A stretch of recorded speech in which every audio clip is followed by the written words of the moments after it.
Moi, mä oon Jukka Tuunix Oy:stä ja mä haluaisin kertoa teille mahtavan vinkin flunssaa vastaan.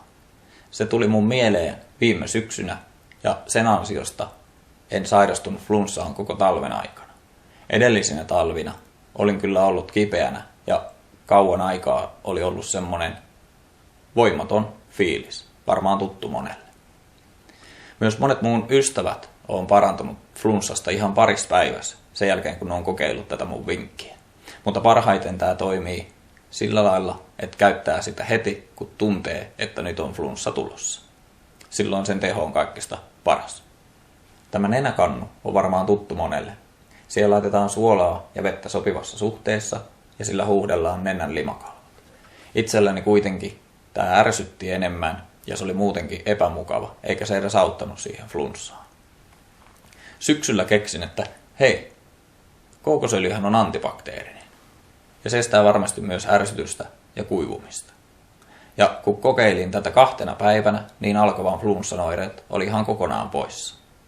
Eli nyt seuraavaksi kertoisin teille ne ohjeet, että miten sitä käytetään. Keitä vesi, että bakteerit kuolee. Älä käytä siis hanasta kuumaa vettä. Laita kiehuvaa vettä, noin ruokalusikallinen.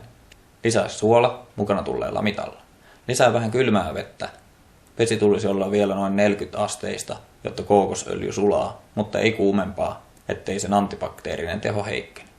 Lisää siis tämän jälkeen teelusikallinen kookosöljy. Sulje kannu molemmista päistä ja ravistele. Varo, ettei kuuma vesi polta käsiäsi. Lisää kylmää vettä niin, että kannu tulee täyteen. Jos vesi on liian kuumaa, älä huuhtele vielä, vaan odota, että vesi on sopivan haalea. Huuhtele sieraimet molempiin suuntiin. Nenäkannun mukana tuli varmasti tarkka ohje, kuinka tämä tehdään.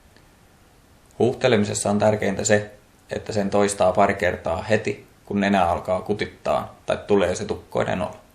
Yleensä tämän huomaa iltaisin ja tiedän sen kokemuksesta, että silloin ei huvittaisi tehdä tätä huuhtelua. Mutta se, että saa seuraavana päivänä ollakin terve eikä kipeä, niin on tosi hyvä palkinto siitä, että jaksaa. Niin ja jos nyt jo olet valmiiksi kipeänä ja energiat on hukassa ja tekemättömät tehtävät kasaantuu hurjaa vauhtia, niin suosittelen tutustumaan järjestämääni Trello-verkkokurssiin. Kurssin avulla opit, miten hyödynnät ilmaista Trello-nettisovellusta tehokkaasti niin, että saat asiasi järjestykseen ja pois mielestä, ja siten voit paremmin keskittyä ilman stressiä nykyhetkeen. Tutustu verkkokurssiini osoitteessa trello.tuunix.fi.